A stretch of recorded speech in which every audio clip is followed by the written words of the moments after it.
Hello friends, पिछला class में हम आप लोग को इलेक्ट्रिक चार्ज के बारे में, उसका प्रॉपर्टी क्या बोलते हैं, क्लासिफिकेशन ऑफ मटेरियल, चार्जिंग का भी जो था आपका charging by friction, charging by induction, charging by conduction और उसका बेसिक यूनिट इलेक्ट्रॉन, ये सब आप लोग को बतलाए थे। ठीक है, आज हम लोग प्रॉपर्टी ऑफ चार्ज के बारे में पढ़ेंगे। प्रॉपर्टी ऑफ चार्ज के बारे में पढ़ेंगे। ठीक है, सबसे पहले इसका प्रॉपर्टी होता है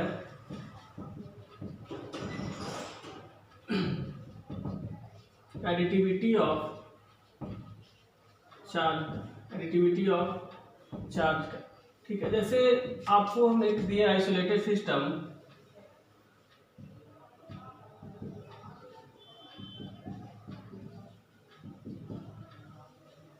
बोलेंगे इसका नेट चार्ज क्या है, आपसे बोलेंगे इसका नेट चार्ज क्या है और आप हमको बोले इसका नेट चार्ज +1 कूलम। ठीक है, आप खुद से सोच रहे होंगे, हम बताएं आपको कि जब इसका नेट चार्ज 1 कूलम कैसे आया, तो इसका आपको क्या किया, इसको ऐड कर लिए 3 कूलम, 2 कूलम और -4 कूलम। तो ऐसे भी कह सकते हैं कोई भी आइसोलेटेड सिस्टम में जो चार्ज पार्टिकल होगा उसका नेट चार्ज फाइंड करने के लिए हम उसको एल्जेब्रिकली ऐड किए, यानी उसका सिंबल के साथ आप ऐड किए। तो कह सकते हैं आपको कोई बोलेगा एडिटिविटी ऑफ चार्ज क्या है, तो यह एक प्रकार का प्रॉपर्टी है। It is the property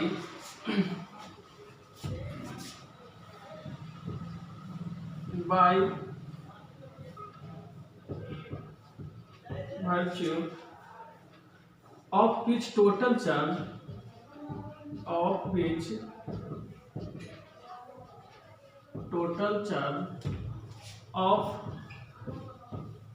a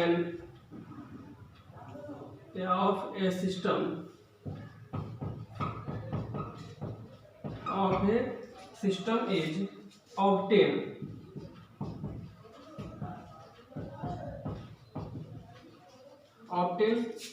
simply by adding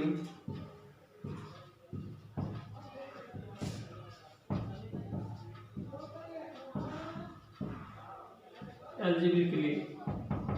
कोई भी आइसोलेटेड सिस्टम का अगर नेट चार्ज फाइंड करना है तो उसमें क्या करेंगे, हम उसको एल्जेब्रिकली ऐड कर लेंगे। अभी एग्जांपल बोले आपको +3 कूलम, -2 कूलम और बोलेंगे 4 कूलम, इसमें नेट चार्ज कितना है, तो नेट चार्ज फाइंड करने के लिए क्या किया आप, +4 कूलम, +3 कूलम, -2 कूलम, इसको ऐड किया एल्जेब्रिकली, यानी सिंबल के साथ 4 कूलम और 3 कूलम कितना, 7 कूलम, -2 कूलम, तो इसमें नेट चार्ज कितना होगा, +5 कूलम होगा। क्लियर, आपको एडिटिविटी ऑफ चार्ज समझ में आया होगा। सेकंड प्रॉपर्टी इसका है quantization of charge, quantization of charge.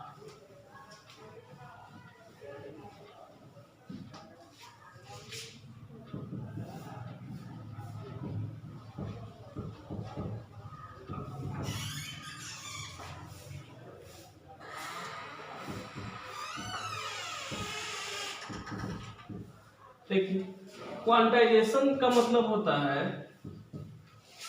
Available in fix amount, available in fix amount. जैसे आपको हम बोलेंगे हमको मार्कर खरीदना रहे, हम मार्कर खरीदने जाएंगे दुकानदार के पास, तो उसको ये बोल सकते हैं 1 मार्कर चाहिए, 2 मार्कर चाहिए, 3 मार्कर चाहिए।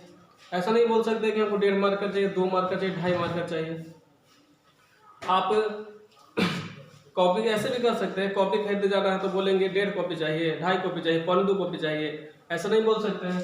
उसी तरह से चार्ज, कोई बॉडी है, सपोज एक बॉडी है, इससे हमको चार्ज लेना है या इसको चार्ज देना है, या तो इससे चार्ज लेना है तो इसको चार्ज देना है, तो एक फिक्स अमाउंट में इसको चार्ज दे सकते हैं और फिक्स अमाउंट में इससे चार्ज ले सकते हैं। क्लियर, इससे चार्ज हम लेंगे फिक्स अमाउंट में, इसको दे भी सकते हैं फिक्स अमाउंट में। ऐसा नहीं, आपको बतलाए थे कि चार्ज का बेसिक यूनिट इलेक्ट्रॉन होता है, इससे चार्ज का यूनिट क्या होता है, इलेक्ट्रॉन होता है। तो आप इलेक्ट्रॉन के फॉर्म में चार्ज इसको दे भी सकते हैं, इलेक्ट्रॉन के फॉर्म में चार्ज इससे हम ले भी सकते हैं। ऐसा नहीं कि इसको बोलेंगे 1.5 इलेक्ट्रॉन दो, 2 इलेक्ट्रॉन दो, 3.5 इलेक्ट्रॉन दो, 2.25 इलेक्ट्रॉन दो, ऐसा नहीं होगा। जब भी होगा तो हम लोग इंटीग्रल मल्टीपल के रूप में इलेक्ट्रॉन को लेंगे, ठीक है। तो क्वांटाइजेशन ऑफ चार्ज की प्रॉपर्टी क्या होता है, अभी हम लोगों को बोले कि every charge is quantized, every charge is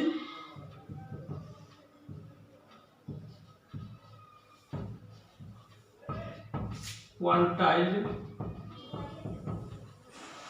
ठीक है। जितना भी चार्ज होता है क्या होता है, क्वांटाइज्ड होता है, and it is integral multiple of electron, clear. It is integral multiple of electron.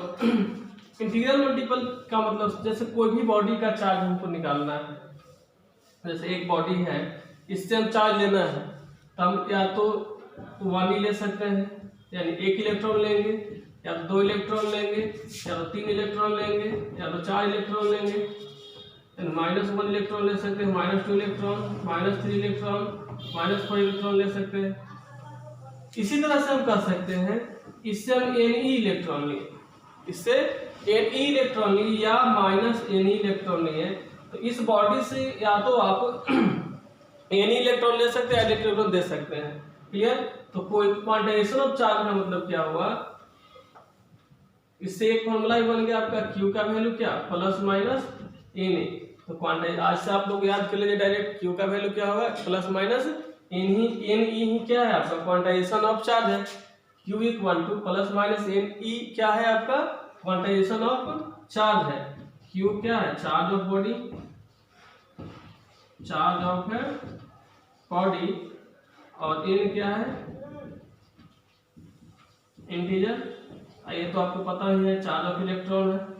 E का वैल्यू कितना होता है, -1.6 × 10⁻⁻19 कूलम, क्लियर। देखिए कभी कभी इससे न्यूमेरिकल भी आता है। हम बोलेंगे आपसे कैन ए चार्ज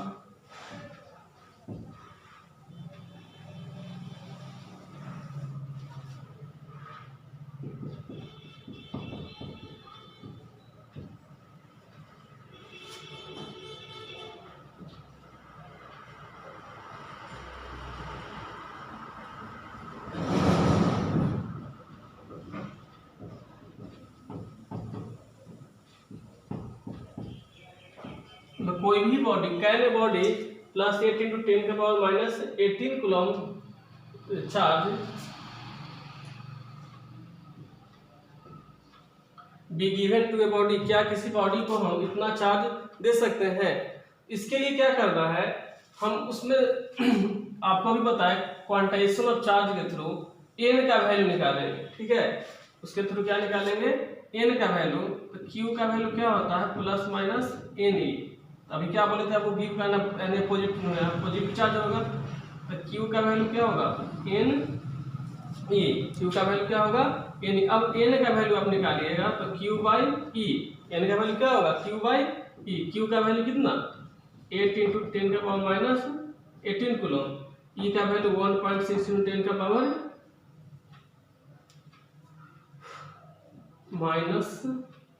10⁻19, ठीक है।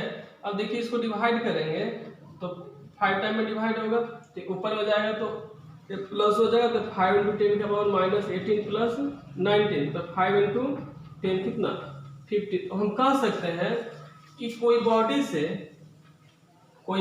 जब इसमें से हम 50 इलेक्ट्रॉन को निकाल लेंगे, इसमें से अगर 50 इलेक्ट्रॉन को निकाल लेंगे तो उस बॉडी के पास 8 × 10⁻18 कूलम चार्ज बच जाएगा। तो हम कह सकते हैं कोई भी बॉडी को चार्ज इतना दे सकते हैं, कब, जब उसमें से 50 इलेक्ट्रॉन को हम निकाल लेंगे, क्लियर। अब यही अगर हम इलेक्ट्रॉन नंबर ऑफ इलेक्ट्रॉन निकाले थे, डेसिमल में आता 45.7 इलेक्ट्रॉन आता, 15.15 इलेक्ट्रॉन आता, 50.2, 15.7, यानी डेसिमल में जब आता, इंटीजर नहीं रहता, तो हम कह सकते थे कि उस बॉडी को उतना चार्ज हम नहीं दे सकते हैं। क्यों, क्योंकि क्वांटाइजेशन ऑफ चार्ज के थ्रू एवरी चार्ज को हम क्वांटाइज करते हैं, जो कि इंटीग्रल मल्टीपल होता है इलेक्ट्रॉन का। तो इंटीग्रल मल्टीपल जब इलेक्ट्रॉन का होगा तो हम चार्ज को इलेक्ट्रॉन के फॉर्म में किसी को दे भी सकते हैं। क्या बोले 1e 2e 3e -1e -2e -3e -ne plus ne। Clear, यानी इंटीग्रल मल्टीपल ही होगा। यहाँ पे आपका क्या था, डेसिमल में आएगा, तो पॉसिबल नहीं होगा। क्लियर, क्वांटिटेशन ऑफ चार्ज आपको समझ में आएगा। नेक्स्ट है conservation of charge.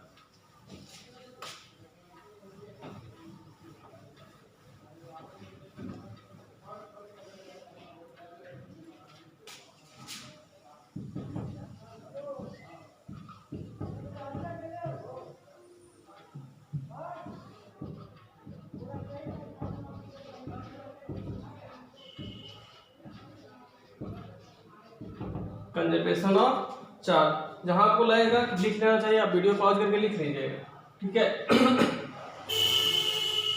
Conservation of charge में क्या होता है, सपोज दो बॉडी दिया हुआ है, ठीक है, इस पे 3 कूलॉम 2 कूलॉम और -4 कूलॉम चार्ज है।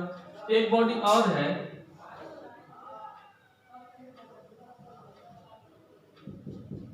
हम बोलेंगे यहाँ पे कितना चार्ज होगा, ठीक है। इसके अंदर 3 पार्टिकल है, एक फर्स्ट बॉडी के एक बॉडी है, एक बॉडी बी है। इसमें 3 कूलॉम 2 कूलॉम -4 कूलॉम, इसमें 3 कूलॉम -4 कूलॉम, एक और पार्टिकल, उसका चार्ज हमको पता नहीं, हम बोलेंगे उसका चार्ज कितना है। तो आप क्या किए, अब बताइए कितना चार्ज होगा, कितना चार्ज होगा वहाँ पे, तो बोलेंगे 2 कूलॉम चार्ज होगा। कितना कूलॉम होगा, 2 कूलॉम चार्ज होगा। तो अब कैसे किए, इसका नेट चार्ज और उसका नेट चार्ज को इक्वल किए, इसका टोटल चार्ज देखे, उसका टोटल चार्ज देखे, आप फिर सोचिए कितना चार्ज यहाँ पे रहेगा, तो दोनों का टोटल चार्ज इक्वल होगा। उसी तरह से हम कह सकते हैं कि कोई भी इंडिविजुअल चार्ज बॉडी होगा, ठीक है। कंजर्वेशन का मतलब होता है, कंजर्वेशन ऑफ चार्ज का, charge can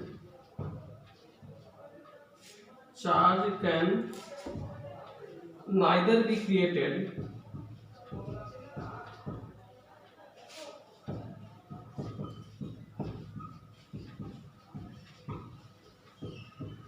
and nor be destroyed.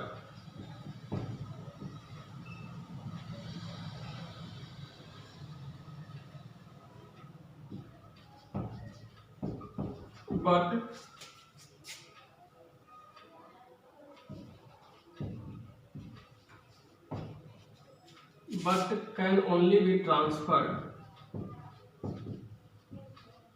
ठीक है। चार्ज को हम ना क्रिएट कर सकते हैं ना ही डिस्ट्रॉय कर सकते हैं, बट एक बॉडी से दूसरा बॉडी पे ट्रांसफर कर सकते हैं। क्लियर, इसी कंजर्वेशन ऑफ चार्ज का मतलब आपको समझ में आया होगा। इसके थ्रू हम कह सकते हैं the total charge of an isolated system is constant, the total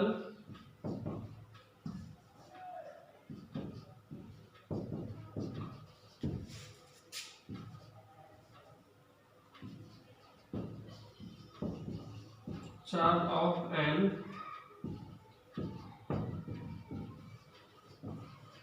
isolated system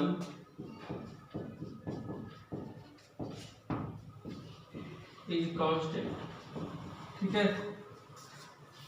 जैसे कोई भी दो बॉडी दिया हुआ है, कोई भी दो आइसोलेटेड सिस्टम दिया हुआ है, जैसे इस पे चार्ज है 3 कूलॉम 4 कूलॉम और -7 कूलॉम, ठीक है। इस बॉडी के पास चार्ज है 4 कूलॉम 2 कूलॉम, यहाँ पे वाट। हम बोलेंगे यहाँ पे कितना चार्ज होगा, तो आपको करना कुछ नहीं है, Q1 + Q2 + Q3 = Q1 dash + Q2 dash + Q3 dash होगा। क्लियर, अब देखिए यहाँ पे +3 coulomb +4 coulomb -7 coulomb = +4 coulomb +2 coulomb what. Clear, अब देखिए 7 कूलॉम -7 कूलॉम 0 कूलॉम = 6 कूलॉम = कितना 6 कूलॉम। अब हमको इसका वैल्यू निकालना है, वाट इसलिए x रख लेते हैं, x का वैल्यू कितना हो जाएगा -6 कूलॉम होगा। इधर आएगा तो -6 होगा ना, तो हम कह सकते हैं यहाँ पे वैल्यू कितना होगा, -6 कूलम होगा। क्लियर? ये कैसे पता चला, कंजर्वेशन ऑफ चार्ज से। बट याद रखिएगा इंडिविजुअल चार्ज पार्टिकल्स को हम ना के ऊपर अप्लाई होता है कंजर्वेशन ऑफ चार्ज। चार्ज को ना ही हम क्रिएट कर सकते हैं और ना ही डिस्ट्रॉय कर सकते हैं। बट इसके आगे एक टॉपिक है जो ज़्यादातर बच्चे को याद नहीं रहता है। इसका एक प्रॉपर्टी और होता है inhalation of pair production. Inhalation और पेयर प्रोडक्शन, उसमें हम चार्ज को क्रिएट भी कर सकते हैं पेयर के रूप में और डिस्ट्रॉय भी कर सकते हैं पेयर के रूप में। इंडिविजुअल को तो नहीं, बट पेयर प्रोडक्शन में चार्ज को हम क्रिएट भी कर सकते हैं और चार्ज को डिस्ट्रॉय भी कर सकते हैं। आइए उसको रिवाइज कर लेते हैं। तो होता है एक्चुअली क्या है, पूरा सिलेबस भी खत्म होता जाता है और लास्ट में याद नहीं रहता है, एग्जाम में आ भी जाता है।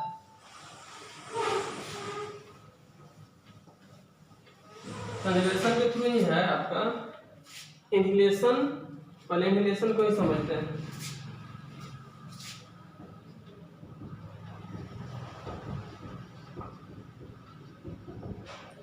इनहिलेशन का मतलब होता है कंप्लीट डिस्ट्रक्शन। इनहिलेशन का मतलब क्या होता है, complete destruction.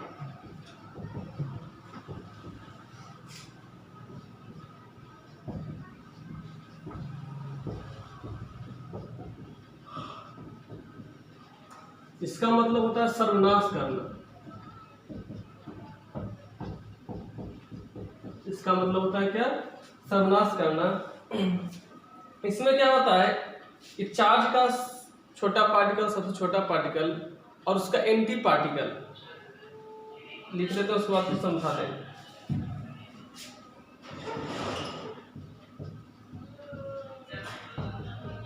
In which a particle and its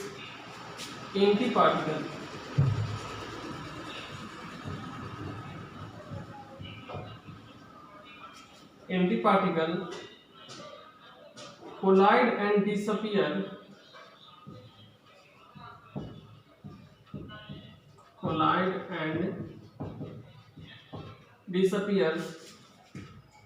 releasing energy।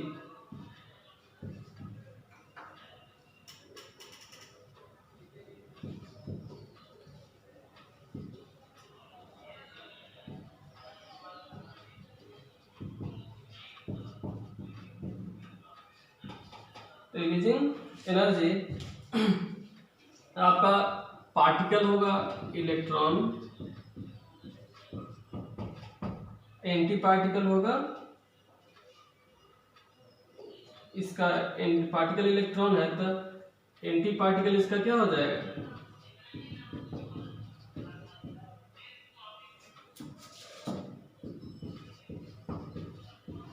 Is positron. Anti particle electron का क्या होता है, पॉजिट्रॉन। तो पेयर प्रोडक्शन और इनहिलेशन में क्या होता है, दो इक्वल मास और अपोजिट नेचर का चार्ज रहता है।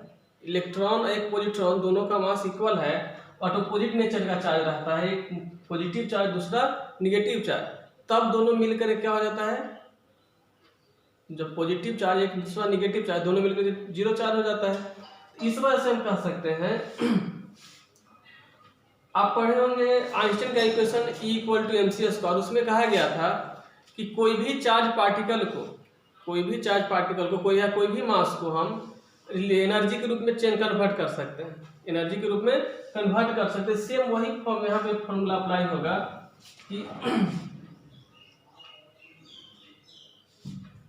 कि दोनों का मास क्या है, anti particle of electron positron, दोनों का मास सेम मास है, ठीक है, but equal opposite charge,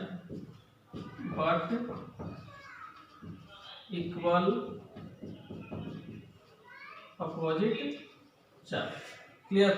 charge दोनों क्या है, इक्वल है, अपोजिट चार्ज है, ठीक है। एक अब उसके बाद एक बार इसका इक्वेशन याद रख लीजिएगा, इलेक्ट्रॉन प्लस पॉजिट्रॉन क्या मिलेगा आपको, रेडिएशन। अभी हम आपको बोले मास को एनर्जी के फॉर्म में कन्वर्ट कर सकते हैं।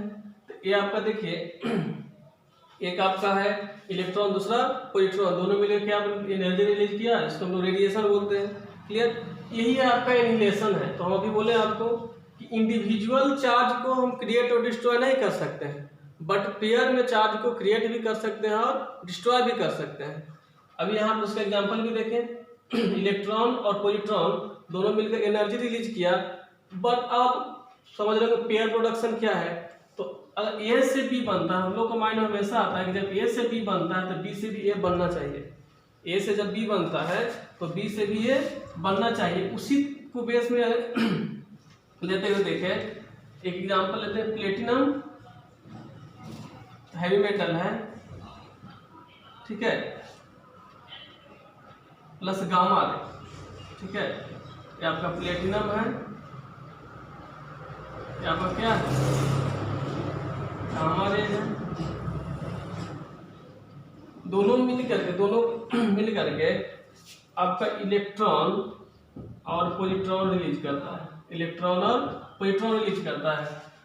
दोनों इलेक्ट्रॉन और पॉजिट्रॉन, यहाँ पे देखिए इलेक्ट्रॉन और पॉजिट्रॉन दोनों इक्वल मास का बट अपोजिट नेचर का चार्ज है। अब अपोजिट नेचर आपको पता ही है, अपोजिट नेचर एक दूसरे को अट्रैक्ट करता है, इस वजह से एक दूसरे को अट्रैक्ट करता है। अट्रैक्शन इतना जबरदस्त होता है जिससे सफिशिएंट मात्रा में एनर्जी रिलीज होता है। क्लियर, यही था आपका रिलेशन, और ये आपका क्या है, पेयर प्रोडक्शन। रिलेशन एक है आपका पेयर प्रोडक्शन है। क्लियर, तो आपको समझ में आ गया होगा properties of charge. First property आपको बताया additivity of charge, second property बताया आपको quantization of charge, third property बताया आपको कंजर्वेशन ऑफ चार्ज, ठीक है। उसके बाद एक एनिहिलेशन है और एक पेयर प्रोडक्शन है। ये दोनों याद रहना चाहिए, माइंड में हमेशा याद रखिएगा इसको।